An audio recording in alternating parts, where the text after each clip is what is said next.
for a while, and I've always just thought, I mean, what really got everything kind of truly going for me, you can point out a lot of different things, but the bottom line is the fact that I realized that even the group of people I hung around with, they were all great fellas and great gals, but you know, it was easy for me to think that I was doing a lot because I was doing more to try to move myself forward than they were. But, you know, that's not, okay, I'm a big fish in a puddle.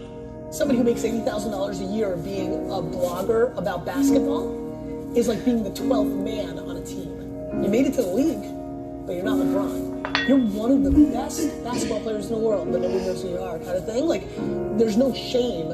As a matter of fact, the practicality of making $80,000 a year being a blogger about basketball because you love it versus making $109,000 a year as a lawyer is a great arbitrage for a lot of people. It's the unlocking happiness. Like, is your life better making $109,000 a year being a lawyer versus making $80,000 a year being a full-time basketball content provider? You know, I don't know people's situations. You may have loans, you may have this, but if you can afford it, I promise you, you're going to be way happier doing this stuff. We're trying so hard in our lives to fit in. We try to fit into certain groups, certain frats, certain sororities, you know, among certain friends. Yet the people we idolize are the ones that stand out. But when you're prepared, there is no fear. There is no fear of failure, okay? Because even if you walk out of something and you feel like you failed at it, your preparation is so strong that you're gonna take that failure and turn it into the outcome you desire. And most people stop at failure. Okay? We've all failed at things. I'm gonna continue to fail at stuff, right? It's the most powerful tool you can use, but it all depends on how you use it. You know, we talk about it in Relentless, okay? A scalpel, okay? In the hands of an individual, it can do unbelievable damage. In the hands of a professional, of a doctor, it saves lives. So it's the same thing with failure. It's how you use it. It's that drive inside of you, okay? It's what we talk about, the dark side.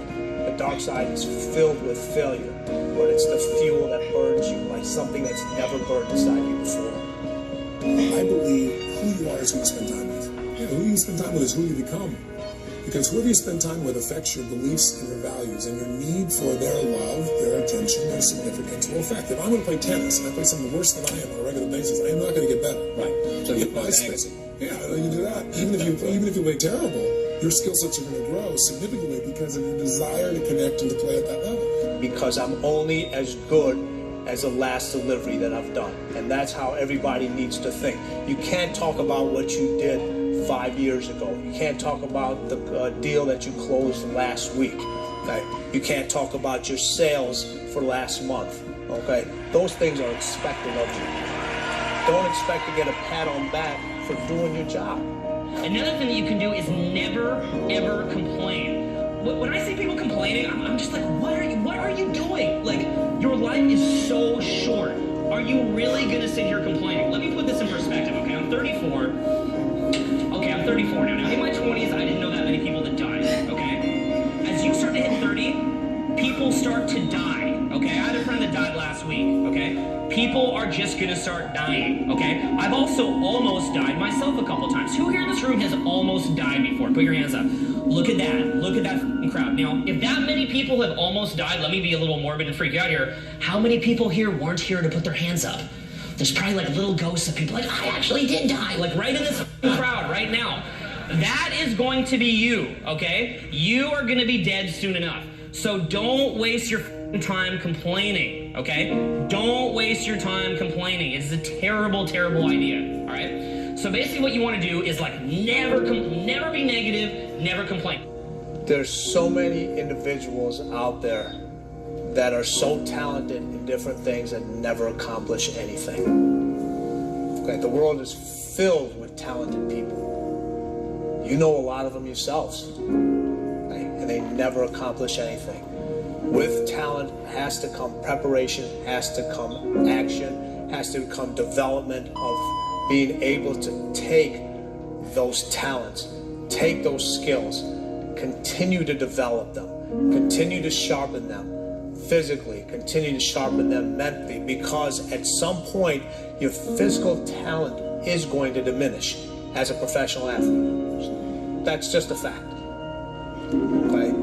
But what keeps that competitive edge, what keeps you on top, is the ability to think and prepare mentally over and over and over again. The body has limitations, the mind does not. We focus so much on what goes on from the neck down that we forget it all starts from here. Everything starts from there. If you're not mentally ready, you're never really physically prepared. And that's where the preparation starts. I firmly believe that everybody in this room, everybody on this planet has a gift. It's your job to figure out what that gift is.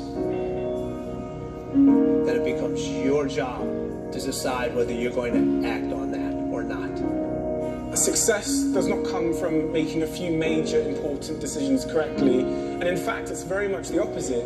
The truth is, success happens when you make the smallest, seemingly easiest, apparently most insignificant decisions correctly, consistently, every day for a long time. Let me give you an example. If you have a burger today, you won't be unhealthy tomorrow. And in the moment, having one burger won't seem to matter. In fact, it doesn't really matter. And if you have a burger every single day this week, you probably still won't be unhealthy. But in a year's time, after eating a burger every single day, you'll be a burger. And you know, we all make thousands of tiny decisions every single day, and these small decisions seem like they don't matter, but in fact, they are all that matters. And these small decisions compound over time to define who you are right now. And you are, right now, a product of the billions of unimportant, tiny decisions you have made in your life. And this idea is called the slight edge. And right now, when it comes to your health, finances, career, everything, the slight edge is either working for you or against you. And you'll find out in a year. And although it sounds simple to take control of these small, easy decisions, the reality is things that are easy to do are also very easy not to do. And for me, the way to take control is to have a very clear vision of who you want to be 1 year from now, 2 years from now, and ask yourself in the moment, is this decision, browsing Instagram for hours, eating McDonald's, partying, going to move me closer to that person or further away? And you have to have faith that there's something always working in the background for all of us right now that we cannot see.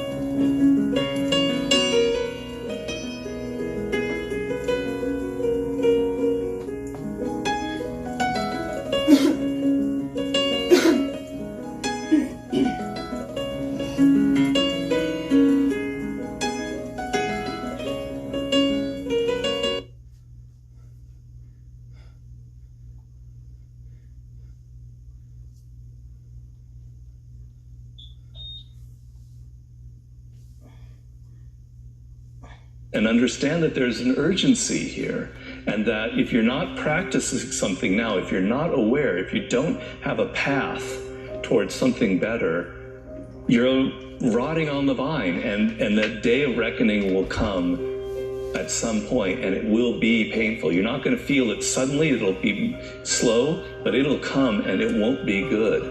And it doesn't mean like every day has to be a grind and has to be awful. Oftentimes, if you're in a bad job, just being aware that you now have a plan is enough to lift you out of that depression. Okay, I'm working at Burger King, but I know I want to get to this community college and get a degree here after I save enough money. Having a goal is like, will change you, completely from being depressed or not taking care of yourself to being energized and moving in the right direction. Let's start out by writing about what I'm struggling with. And so that's where the whole theme of hope came in. I didn't know what to hope for anymore. And that, strangely enough, that caused me to be just as depressed as low points in my life, where I had no money, and my girlfriend left me, and I also had nothing to hope for. And so it made me realize that, you know, what's going on in the material world is totally, you know, not the point. What matters is, do we have that vision of hope in our mind? Do we see a possible future for us to step into that will make our lives better? And I think a lot of people, especially entrepreneurs, get caught up in these big ideas or big visions when they're in a small place to start and when they feel like it's too unattainable. And so I always talk about starting with something simple, the next step. And so for me, the next step was to get off the couch and feel like I was an adult. Because I felt like a child eating macaroni and cheese. And that was the first step for me, was to, what do I need to do to make enough money to get to the next step? Think about the person you would most like to be in life. Maybe it's one of your contemporaries, maybe it's somebody a little older, but pick out the person you admire the most, the person you'd change places with if you could. And then write down why you admire them. Just put it on a piece of paper. And then figure out the person that you would least like to change places with. Who really turns you off? Who do you find repulsive? And list the reasons why that person turns you off so much. And put those down on the other side of the paper. And then look at that list. And you'll find that everything on the left-hand side, what you admire in other people, the qualities they bring to life, cheerfulness, generosity, all kinds of things, you'll find those are things you can do yourself. It's very simple. You got to apply yourself, but the habits you form in doing that early on will carry you through life.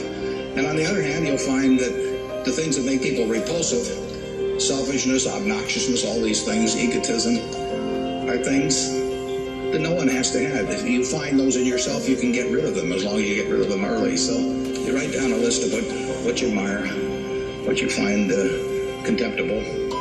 Behavior becomes a habit. So if you do that, 2 or 3 years from now, if you go through the same exercise, you'll find out that the person you admire the most is yourself. But it's not a bad thing. I mean, you want to be somebody you like, and you don't want to be somebody that you dislike. And form those habits early. You basically can't miss. Whether it's getting my own apartment, having a certain amount of subscribers, making my company a certain amount of sales, whatever the next level is, losing 20 pounds, it's being clear on that vision and getting grounded on why I want to achieve that vision. And I think if my vision is to make a lot of money, then what's the purpose of that? If it's just to make money, to attract women, or for credibility, or whatever it is, and it's probably not going to be as a clear of a path. It's not going to be as smooth. So when I'm grounded on my principles of why do I really want to make this happen? Why is it going to serve me, and how am I going to impact the most amount of people by doing this? Knock that thing out of your brain that you think you know what the universe is like, that you understand the galaxies and what's going on. You really don't have any idea. You need to get back that sense of wonder and excitement and openness and flexibility of mind. If that's all that you have, you're just going to be a child, and children don't make anything. They don't invent, an iPhone, and children don't create a movie. You'll just be like a child. No, you have to have your skill, your talent, and all of that. But if you're able to maintain a fluid mind, I call it sense mastery, yoga for the mind. How do you literally stretch your mind so it becomes as flexible as, so you can do a down dog mentally. And negative capability is rule number 1 for being a creative person. And if you don't follow anything else in mastery, that would be enough. Negative capability comes from the great poet John Keats in the 19th century. He was trying to understand why Shakespeare was so creative, and he decided that he had negative capability. And it's basically the ability to keep 2 ideas that contradict each other in your mind without feeling uncomfortable, without having to come to a conclusion. You can think about something without rushing to judgment and conclusion. You can be in the moment. You can say, well, it could be this, it could be that, it could be that. And you don't have to decide whether it's A, B, or C. You're open to adopting 3 or 4 different viewpoints. For you to have any vision of hope in the future, something needs to be better or worthwhile. Like, it needs to be valuable. The life you're looking to create. And it can be anything. It can be helping out the kids at the local school. It can be building a company. It can be buying a new car, whatever. Something needs, you need to decide that something is more valuable than what you have today. And oddly, a lot of people struggle with that. They don't know which way to go. They don't know what a better life would look like. Or they want to do so many things that they do nothing. And so they don't go anywhere. So it's like you got to pick that one thing that is kind of the central value in your life. And then the second component is that you need to feel that you're capable of getting there. So it's like if I decided that the goal of my life is to be, you know, the prime minister of Czechoslovakia, you know, that's not going to happen. That's just unrealistic. And so if you have this vision that is just completely detached from reality, and you see this a lot, people will pick goals or dreams that are just so out there that it gives them an excuse to not do anything. You know, it's like, oh, well, there's no way I can make it anyway, so I might as well just... So it's about finding a vision that can kind of bring both of those things together. It's about being realistic about who you are, where you are, and also having a solid, making a solid decision about like what is better in the world, what is a worthwhile pursuit. We want to believe that there are shortcuts to success. We want to believe we can take a drug or we can do something that'll make it quick and easy. But the truth is, it takes grit. It takes persistence. It's the people like Thomas Edison, who had no education, who came from a very poor background, who really end up making it in life because they are persistent and they don't settle for anything remotely mediocre. That's what ends up making you get ahead in the world, and it's really democratic, and that's what's so great about it, and that's what's so great about the world that we live in. We live in a time where things are not purely democratic, don't get me wrong, but they are much more democratic than they were in the past. A meritocracy. It's not about if you went to Yale or if your daddy is rich. It's about you, and you have the material to get there. And one last thing I'll say on that is one of the people I interviewed for Mastery, Paul Graham, who has a company called Y Combinator in Silicon Valley, which is a sort of a training school for people who want to create a startup. He said that there is no correlation between where people went to university and their success at Y Combinator. There's zero correlation. Whether you went to Yale or you went to Dallas Community College, there's equal chance that you will be successful. I thought that was an amazing thing to hear, and he's seen that in action with tens of thousands of people.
Then the thing happens, because you've really discovered that it was, after all, an illusion. Now be very careful how you formulate this sort of thing philosophically. This could, of course, correspond to the kind of person who feels unafraid and who feels very free because he's a complete fatalist. A lot of people are, and are very happy in their fatalism.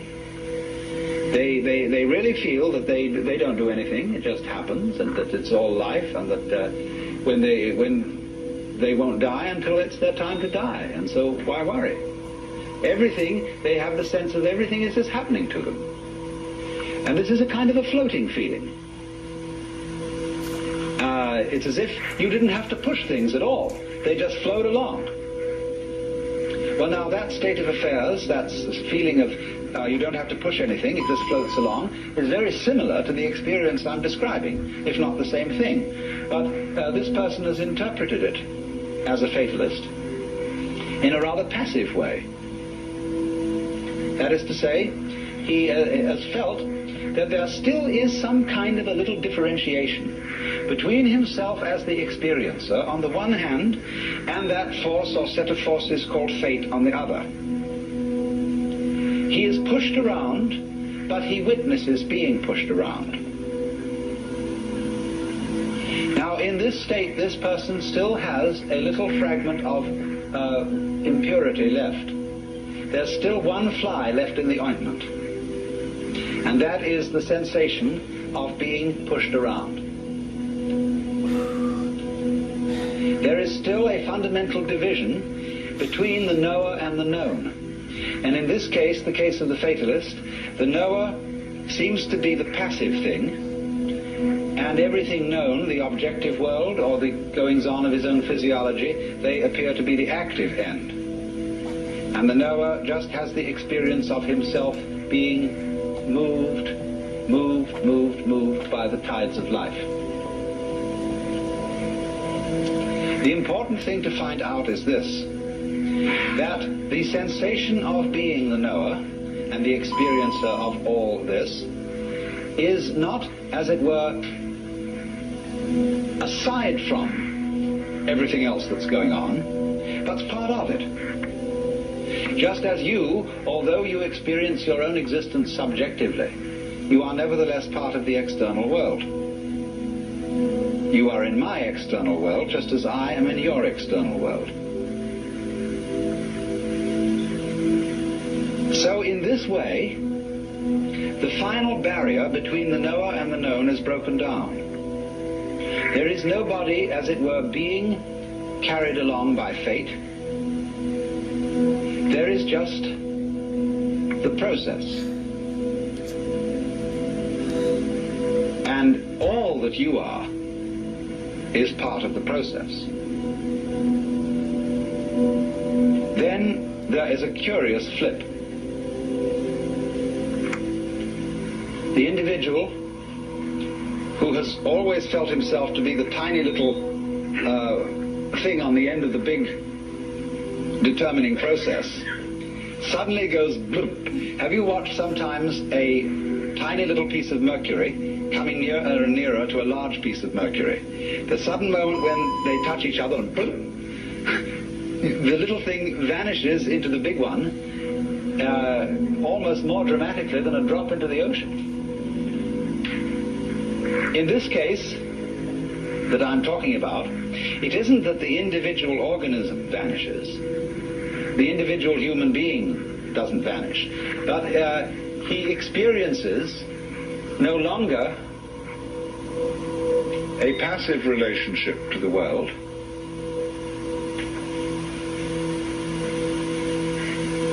He simply sees that all that he is and all that he ever was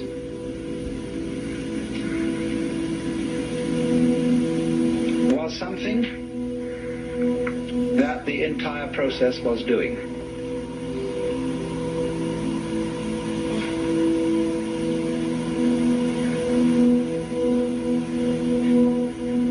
At the time, in other words, when he felt himself to be separate, he sees that that is in a certain way just what he should have felt, because that was what the process was doing in him, in exactly the same way that it was giving him brown or blue eyes or blonde or brunette hair.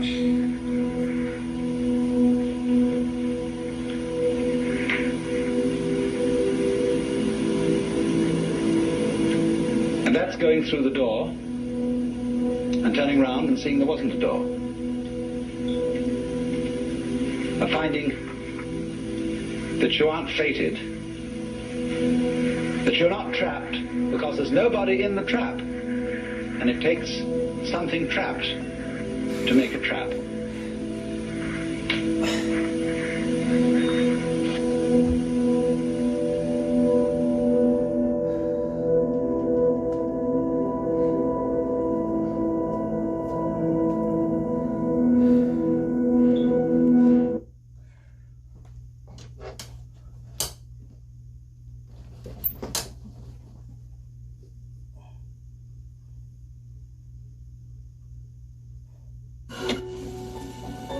If you were to deconstruct the word passion,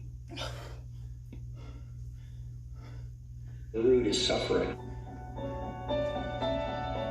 And suffering makes great leaders, suffering makes the Mandelas, suffering makes the Oprahs, and I think a great life richly lived has lots of the good as well as the challenge. So I became a lawyer for all the wrong reasons.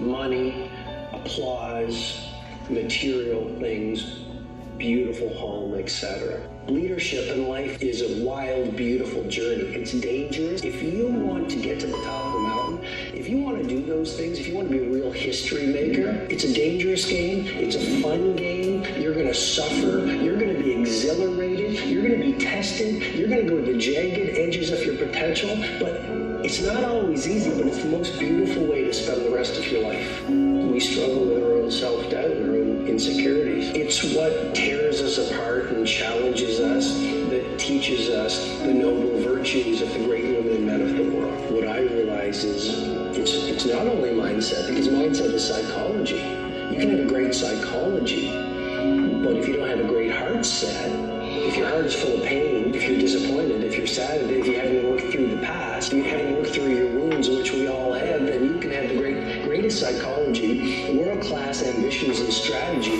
but you're going to self-sabotage because your emotional life is a mess. But it's not only mindset and heart set, it's the third interior empire I'm introducing, which is health set. One of the great core beliefs of legendary is longevity. So biohacking, managing your vitality, rest, exercise, but it's not only mindset, health set, and heart set, it's soul set. Soul set is saying, I'm going to do that deep interior work. So when I go out in the world, I'm living for a mission, a mighty mission that is larger than myself.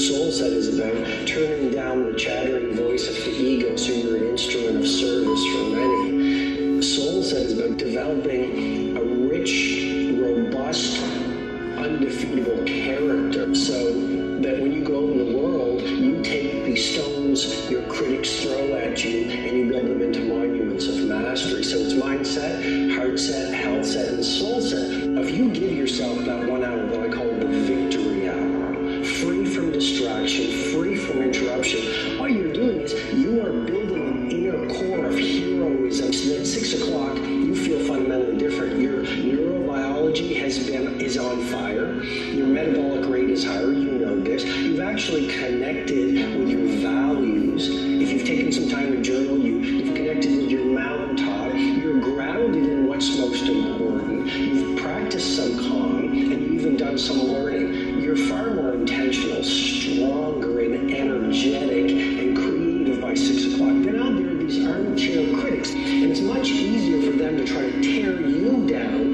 than lift themselves up and get in the game themselves. Our relationship with the world all comes down to one thing: our relationship with that primal hero that exists at our core. So the more intimate you become with the voice of your ego, which is really just the voice of your fear, then you can actually stand outside of it, and you're not that fear, you are watching that fear, and when you're watching that fear, you're in your more powerful self.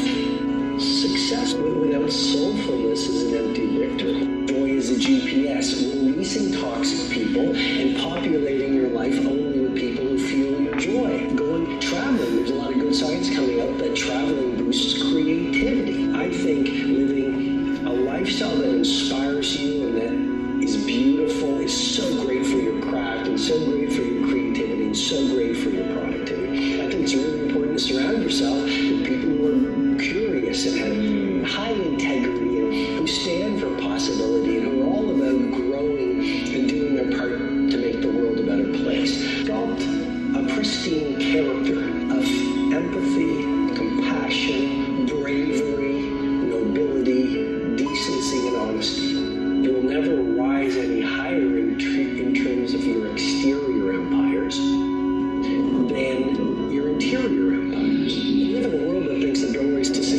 success opens outward, but I believe it opens inward. And so it's when you